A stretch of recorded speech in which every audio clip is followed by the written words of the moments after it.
نحمدہ و نصلی علی رسولہ الکریم اما بعد فاعوذ باللہ من الشیطان الرجیم بسم اللہ الرحمن الرحیم۔ بحیرہ کی نبی کریم صلی اللہ علیہ وآلہ وسلم اور حضرت ابو طالب سے ملاقات۔ السلام علیکم محترم ناظرین کرام، جب بحیرہ نے سب کی دعوت کی اور آپ صلی اللہ علیہ وآلہ وسلم کو پڑاؤ پر ہی چھوڑ دیا گیا تھا، اب اس سے آگے کا واقعہ بیان کروں گا۔ اس ویڈیو میں ہمارے نبی کریم صلی اللہ علیہ وآلہ وسلم کی شان مبارکہ بھی بیان ہوگی۔ تو قافلے کے ساتھ آپ کو اس لیے نہیں لے جایا گیا تھا کیونکہ آپ کم عمر تھے، اس لیے آپ کو وہی درخت کے نیچے بٹھا دیا گیا۔ ادھر بحیرہ نے لوگوں کو دیکھا اور ان میں سے کسی میں بھی وہ صفت نظر نہ آئی جو آخری نبی کے بارے میں اسے پتہ تھی، نہ ان میں سے کسی کے اوپر وہ بدلی نظر آئی، بلکہ اس نے عجیب بات دیکھی کہ وہ بدلی وہی پڑاؤ کی جگہ پر رہ گئی ہے۔ اس کا صاف صاف مطلب یہ تھا کہ بدلی وہیں پر ہے جہاں پر نبی کریم صلی اللہ علیہ وآلہ وسلم موجود ہے، یعنی جہاں پر قافلے کا پڑاؤ کیا گیا تھا۔ تب بحیرہ نے کہا، اے قریش کے لوگوں، میری دعوت میں تم میں سے کوئی باقی پیچھے رہ نہ جائے۔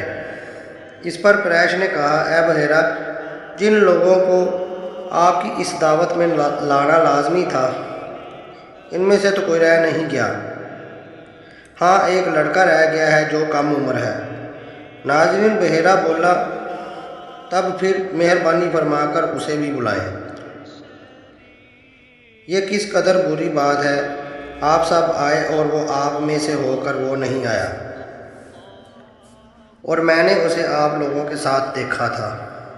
تب ایک شخص گیا اور آپ صلی اللہ علیہ وآلہ وسلم کو ساتھ لے کر بحیرہ کی طرف روانہ ہوا۔ اس وقت وہ بدلی آپ کے ساتھ ساتھ چلی اور تمام راستے اس نے آپ پر سایہ کیے رکھا۔ بحیرہ نے یہ منظر صاف صاف دیکھا اور اب وہ آپ صلی اللہ علیہ وآلہ وسلم کو اور غور سے دیکھ رہا تھا اور آپ کے جسم مبارک میں وہ علامات تلاش کر رہا تھا جو ان کی کتب میں موجود تھیں۔ ناظرین، جب لوگ کھانا کھا چکے اور ادھر ادھر ہو گئے، تب بحیرہ آپ صلی اللہ علیہ وآلہ وسلم کے پاس آیا اور بولا، میں لات اور عزی کے نام پر آپ سے چند باتیں پوچھنا چاہتا ہوں۔ جو میں پوچھوں گا آپ مجھے جواب دیں گے۔ یہ سن کر آپ صلی اللہ علیہ وآلہ وسلم نے فرمایا، لات اور عزی بتوں کے نام ہیں، آپ ان کے نام سے مجھ سے کچھ نہ پوچھیں، اللہ کی قسم مجھے سب سے زیادہ انہی سے نفرت ہے۔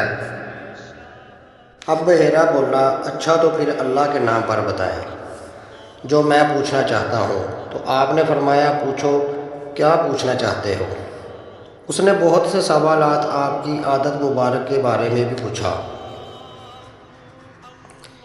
اس کے بعد اس نے آپ کی کمر مبارک سے کپڑا ہٹا کر مہر نبوت کو دیکھا، وہ بالکل ویسی ہی تھی جیسی اس نے اپنی کتابوں میں پڑھا تھا۔ اس نے فوراً مہر نبوت کی جگہ کو بوسہ دیا۔ قریش کے لوگ یہ سب دیکھ رہے تھے اور حیران ہو رہے تھے، آخر لوگ کہے بغیر رہ نہ سکے، یہ راہب محمد صلی اللہ علیہ وآلہ وسلم میں بہت دلچسپی لے رہا ہے، شاید اس کے نزدیک آپ صلی اللہ علیہ وآلہ وسلم کا مرتبہ بہت بلند ہے۔ ادھر نبی کریم صلی اللہ علیہ وآلہ وسلم سے بات چیت کرنے کے بعد بحیرہ حضرت ابو طالب کی طرف آیا اور بولا، یہ لڑکا تمہارا کیا لگتا ہے؟ حضرت ابو طالب نے کہا، یہ میرا بیٹا ہے۔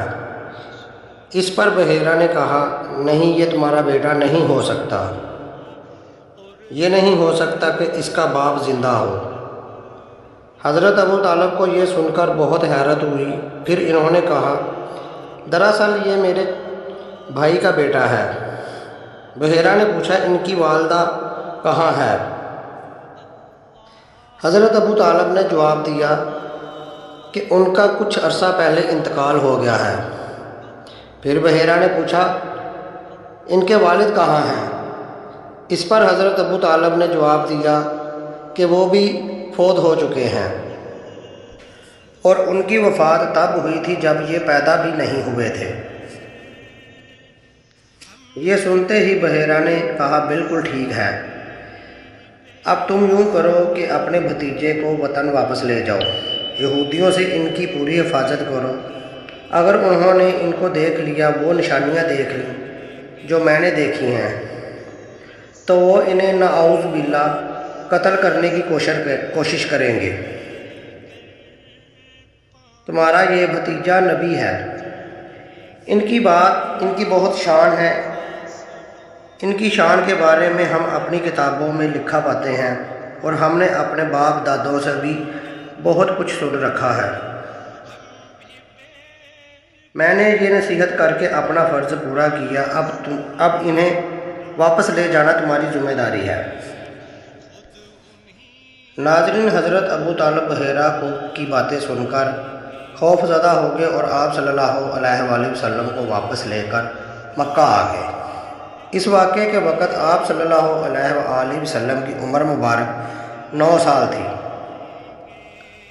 اس عمر کے لڑکے عام طور پر کھیل کود میں ضرور حصہ لیتے ہیں۔ ان کھیلوں میں خراب اور گندے کھیل بھی ہوتے ہیں۔ اللہ تعالیٰ نے آپ صلی اللہ علیہ وآلہ وسلم کو اس سلسلے میں بھی محفوظ رکھا۔ جاہلیت کے زمانے میں عرب جن برائیوں میں جکڑے ہوئے تھے، ان برائیوں سے بھی اللہ تعالیٰ نے آپ کی حفاظت فرمائی۔ ایک واقعہ آپ صلی اللہ علیہ وآلہ وسلم نے خود بیان فرمایا کہ ایک قریشی لڑکا اپنی بکریاں لیے میرے پاس تھا۔ میں نے اسے کہا تم ذرا میری بکریوں کا خیال رکھو تاکہ میں قصا گوئی کی مجلس میں شریک ہو سکوں، وہاں سب لڑکے جاتے ہیں۔ اس لڑکے نے کہا اچھا۔ اس کے بعد میں روانہ ہوا۔ میں مکہ کے ایک مکان میں داخل ہوا تو مجھے گانے اور باجے کی آواز سنائی دی۔ میں نے لوگوں سے پوچھا یہ کیا ہو رہا ہے؟ مجھے بتایا گیا کہ ایک قریشی کی فلاں شخص کی بیٹی سے شادی ہو رہی ہے۔ میں نے اس طرح توجہ دی ہی تھی کہ میری آنکھیں نیند سے جھکنے لگیں، یہاں تک کہ میں سو گیا۔ پھر میری آنکھ اس وقت کھلی جب دھوپ مجھ پر پڑی۔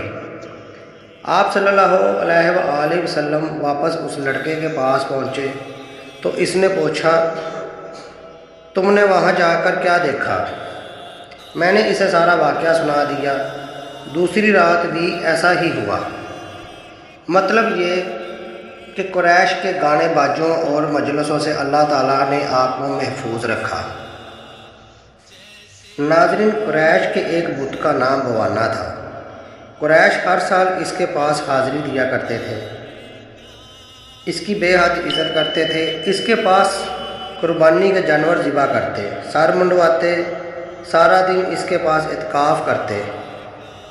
ابو طالب بھی اپنی قوم کے ساتھ اس بت کے پاس حاضری دیتے۔ اس موقع کو قریش عید کی طرح مناتے تھے۔ ابو طالب نے نبی کریم صلی اللہ علیہ وآلہ وسلم سے کہا بھتیجے آپ بھی ہمارے ساتھ عید میں شریک ہوں۔ آپ صلی اللہ علیہ وآلہ وسلم نے انکار فرما دیا۔ ابو طالب ہر سال آپ کو شریک ہونے کا کہتے رہے، لیکن آپ ہر بار انکار فرما دیتے۔ آخر ایک بار ابو طالب کو غصہ آ گیا۔ آپ کی پھوپھیوں کو بھی آپ پر بے تحاشا غصہ آیا۔ وہ آپ سے بولی تم ہمارے معبودوں سے اس طرح بچتے ہو اور پرہیز کرتے ہو، ہمیں ڈر ہے کہ تمہیں کوئی نقصان نہ پہنچے۔ انہوں نے یہ بھی کہا محمد آخر تم عید میں کیوں شریک نہیں ہوتے؟ ان سب کی ایسی باتوں سے تنگ آ کر آپ صلی اللہ علیہ وآلہ وسلم ان کے پاس سے اٹھ کر دور کہیں چلے گئے۔ اس بارے میں آپ صلی اللہ علیہ وآلہ وسلم فرماتے ہیں میں جب بھی بوانا یا کسی بت کے قریب ہوا میرے سامنے ایک بہت قد کا آدمی ظاہر ہوا۔ اس نے ہر بار مجھ سے کہا محمد پیچھے ہٹو، اس کو چھونا نہیں۔ ناظرین کرام، امید کرتا ہوں کہ یہ ویڈیو آپ کو پسند آئی ہوگی۔